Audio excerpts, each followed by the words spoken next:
Hello my good friends, I hope you're all doing just fine. Welcome to the channel Digimon Explained. My name is Jesse, and in this video I'm going to be answering to the request of the few of you who asked me to make a video about a lesser known Digimon named LAMPMON. A Digimon who is quite powerful as it is at the Mega level. We are going to get to it in a moment. I do have to first tell you the following. There's no doubt that LAMPMON is among the more unknown Digimon, even if it isn't a new Digimon at all. In fact, in the Digimon reference book entry date, LAMPMON got its place on December 15th, 2008, so it did exist for quite some time. Yet, not many knew about it, and in fact, I could only find its name in 4 of your comments in a channel that has quite many of your messages and requests. I do admit that it does surprise me a bit. Well, I also surprised myself as I did come across LAMPMON quite a few times, but never really thought of making a video about it. And you know what? Sure, it isn't your typical dragon Digimon, or I don't know, your monster Digimon with space-time abilities like Millenniummon. However, LAMPMON is one of quite a few Digimon who have their roots from Disney movies. Well, technically some of those Disney characters have their roots from separate media. So let me first put you up to speed by bringing up some of these Digimon who have their counterparts in the Disney franchise before we go and discuss LAMPMON, okay? Though, know this, while I will briefly go over the stories of these Disney characters, I will mostly go over the darker morale of these stories because everything was really romanticized in the Disney animated movies. In reality, these stories are much darker. Let's get into it. First, we have Puppetmon, whose second name is Pinocchimon, a name in reference of the wooden puppet Pinocchio, a puppet who was brought to life by magic. Let me tell you that Pinocchio sure was one of the darkest Disney anime I ever saw in my life. Many do not know that at the core of the story, the true core, Pinocchio was a mischievous, disobedient and reckless puppet with a nose that grew whenever he told a lie. Instead of seeking wisdom or growth, he often embraced deceit, self-interest, and a thirst for indulgence, leading him into dangerous situations. That is how he ended up finding himself in the land of pleasure-seeking boys, where he almost got transformed entirely in a donkey. He was in that island with other kids. Some of them were transformed into donkeys entirely, and were then sold into slavery with no information about their fates. So that was Pinocchio, who, in the Digimon franchise, became Pinocchimon or Puppetmon. And clearly, Puppetmon took a lot from the original version of Pinocchio, as its personality is known to be just as detestable. Secondly, we have Petermon, who is the Digimon version of the Disney character Peter Pan, a mischievous, free-spirited boy who never grew up. He lived in Neverland, a fantastical realm where time stands still. A realm that is filled with pirates, fairies and lost boys who, just like him, are stuck in perpetual childhood. In fact, he led boys in this realm and is asking them to abandon their families in favor of an eternal childhood. It was interesting back when I was a child, but when I see it like that now, it's really kind of scary. And mind you that this realm called Neverland also exists in the Digimon franchise, but under the name Never Everland. To be brief with Peter Pan, this young boy isn't just a symbol of childhood, he is a reflection of the dangers of clinging to the past and evading maturity. His refusal to grow up traps him in a never-ending cycle, unable to form lasting relationships or confront his deeper fears. He may be a hero to some, but he's definitely also a tragic figure, forever stuck in a world where adventure and whimsy are the only things that matter. And Peter Pan isn't the only tragic figure out there. He has his trustworthy sidekick who is a fairy called Tinkerbell. And this one has also been digitalized to become the Digimon Tinkermon. And you know what? At the core, Tinkerbell represents the destructive potential of unrequited love and obsessive attachment. Her love for Peter is not just instant affection, it is possessive, territorial, and ultimately consuming. While she might seem like a playful, if sometimes fiery companion, Tinkerbell's darker side speaks to the dangers of clinging to someone who doesn't return your feelings and the length one can go to in order to keep that affection, even when it is harmful. There is another Digimon whose counterpart can be found back in the Disney franchise. I am talking about the ultimate level puppet Digimon Chaperomon, who is based on a young girl known as Little Red Riding Hood because of the red cloak she always wears. She was meant to deliver food to her grandmother and was warned to stay on the path and not talk to strangers. She ended up talking to a wolf who would trick her into revealing the location of her grandmother's house, and so the wolf raced ahead and disguised himself as the grandmother while waiting for Little Red Hood to arrive. In most versions of the story, when she entered the house after realizing it wasn't her grandmother, she ended up being eaten by the wolf. Pretty scary, but then again, the story serves as a cautionary tale about the dangers of disobeying instructions and speaking to strangers. Which reminds me, the big bad wolf who ate Little Red Hood was also digitalized to become Fangmon, and both the wolf and Little Red Hood have their battle continuing in the digital world. We should give them special attention at some point on this channel. To finish, there is the Digimon Cendrillmon, who is a Digimon version of the character Cinderella. And Cinderella is a young woman portrayed as enduring emotional and physical abuse from her stepmother and stepsisters. The stepmother is typically cruel, treating Cinderella as a servant, forcing her to do all the housework and often belittling or mocking her. The stepsisters too are often depicted as vain, unkind and jealous of Cinderella's beauty, adding to her suffering by taunting or excluding her. In the darker versions, the abuse isn't just limited to physical labor, it's also emotional. Cinderella is often isolated, made to feel worthless or unloved, and trapped in a toxic, oppressive home environment. So in short, Cinderella's story is one of survival, but also one of silence, submission, and an escape that may not heal the scars of her past. The darkness in her tale lies not in magical transformation, but in the toll that suffering and subjugation take on the human spirit. It is a story of a woman who, despite her kindness, has to endure more than any one person should, and only through the intervention of others, not her own strength, does she escape. Ironically, her Digimon version, meaning Cendrillmon, is quite the opposite, as this one even organizes battle tournaments. These are contests where Digimon can also battle Cendrillmon, as it is in search of a Digimon capable of defeating it, and the one who does will be proclaimed the Prince of Cendrillmon. So these are the background stories of Puppetmon, Tinkermon, Petermon, Cendrillmon, Chaperomon. However, we still have LAMPMON, so let us get into it. LAMPMON is a wizard Digimon at the Mega level. It's a Digimon with the Data attribute, meaning that it is neither good nor evil, even if it can be both. It can become evil when tempted, though Data Digimon are generally known to value peace above all. Also, Data Digimon just exist according to the already established environment and don't do much to change it, unlike Virus Digimon who are there to destroy it and make it theirs. Or you have also the Vaccine Digimon who are trying to keep the status quo. Also, LAMPMON belongs to the Virus Busters family.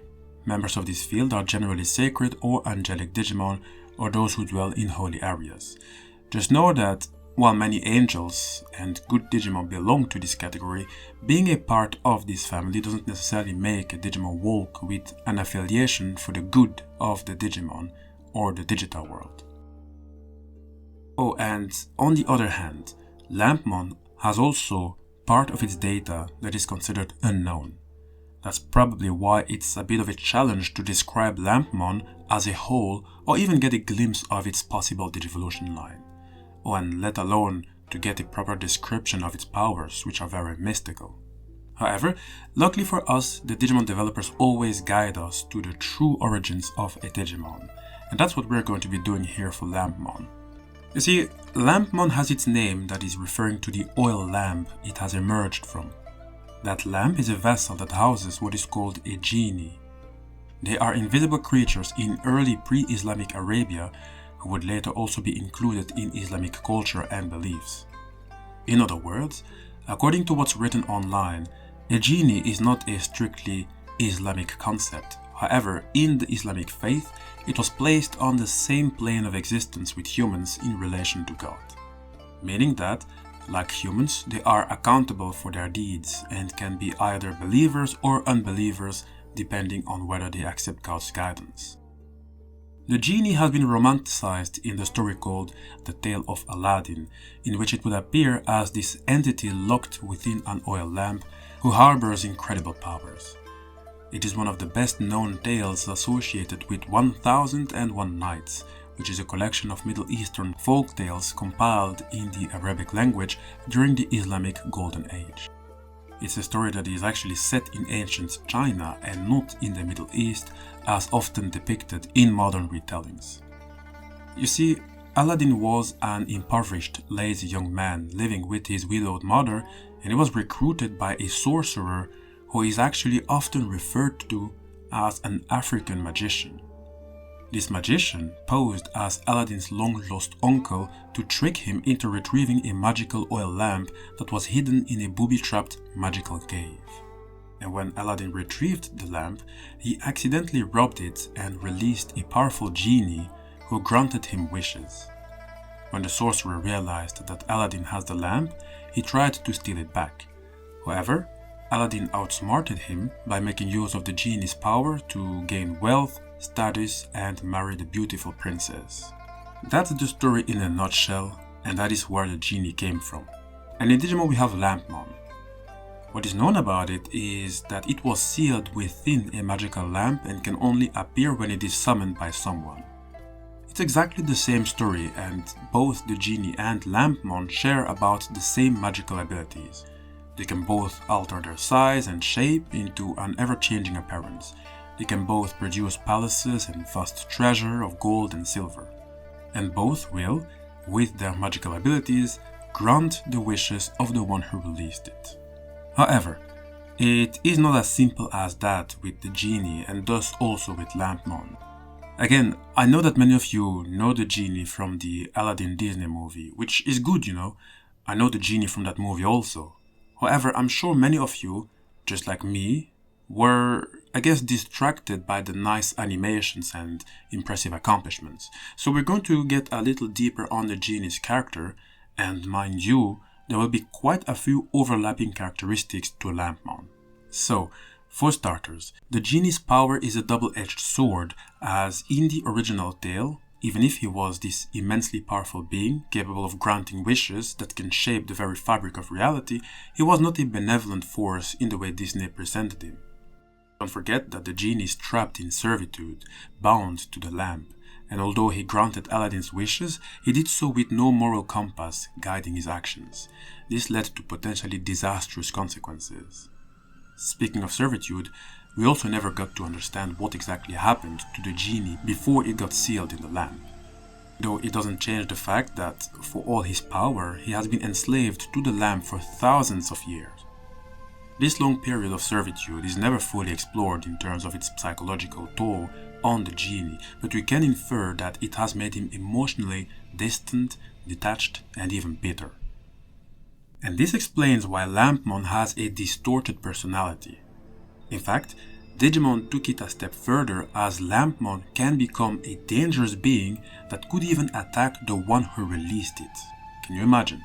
It's like the genie suddenly confronting Aladdin. And the question I am asking about the genie and LAMPMON is the following. Even when the genie is freed in the story later on, we know that its existence is a complicated one. He is free in one sense, but burdened by centuries of servitude, and his motives and desires remain unclear, leaving the question of how a being with such power would live without purpose or direction after being confined for so long.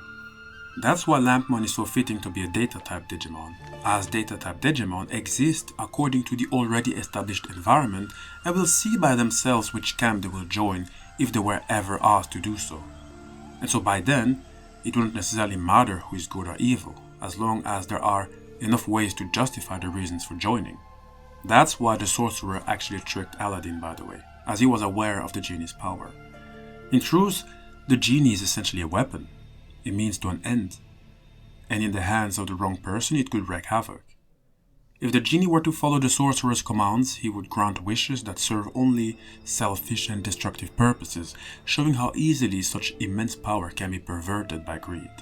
So for both the genie in the story of Aladdin and LAMPMON in the Digimon franchise, there is one moral of the story you have to take into account if you want to understand the entirety of the character. You see, at its core, the Aladdin story, especially in its darker tones, serves as a cautionary tale about the consequences of using magic recklessly or without understanding the costs. The genie's magic, which is the same as LAMPMON's magic, while seeming like a gift, is actually a dangerous force, one that can corrupt, destroy or entrap those who call upon it. The lamp itself is a symbol of temptation, an object that promises everything but also risks the loss of one's soul, autonomy or morality. The idea that such power is a tool to be used by a flawed and naive character like Aladdin presents a sobering look at the darker aspects of desire, ambition, and the costs of shortcuts to success. And this is basically what LAMPMON is representing, but in the Digimon franchise. Again, it unfortunately is a Digimon that wasn't given much attention, not by us and nor by the developers, but it's still a Digimon that could be seen as a weapon that can serve both good or evil. Well, or, in LAMPMON's case, it could potentially also serve itself once freed, as it is said that it could even attack the one who released it. You know, when I consider the story of the genie in the Aladdin story, I am really wishing that we are going to get a more fleshed out LAMPMON in the Digimon franchise. Maybe they could continue its story. Hi guys, this is the end of the video. I hope you enjoyed it. I hope I did LAMPMON some justice with this video. I didn't want to search for a potential Digivolution line because LAMPMON seemed interesting enough by being just itself like that. And it gave me a reason to talk about the other Disney stories. And by the way, I find it very interesting that there are at least 4 Digimon who have roots in those Disney stories. I'm sure I forgot a few of them as there are so many Digimon anyway.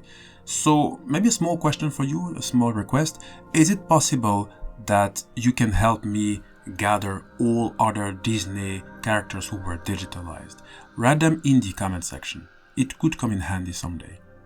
Also, please don't forget to like the video to help the channel face the YouTube algorithm, and don't forget to subscribe. This whole channel will become like a Disney movie thanks to you all.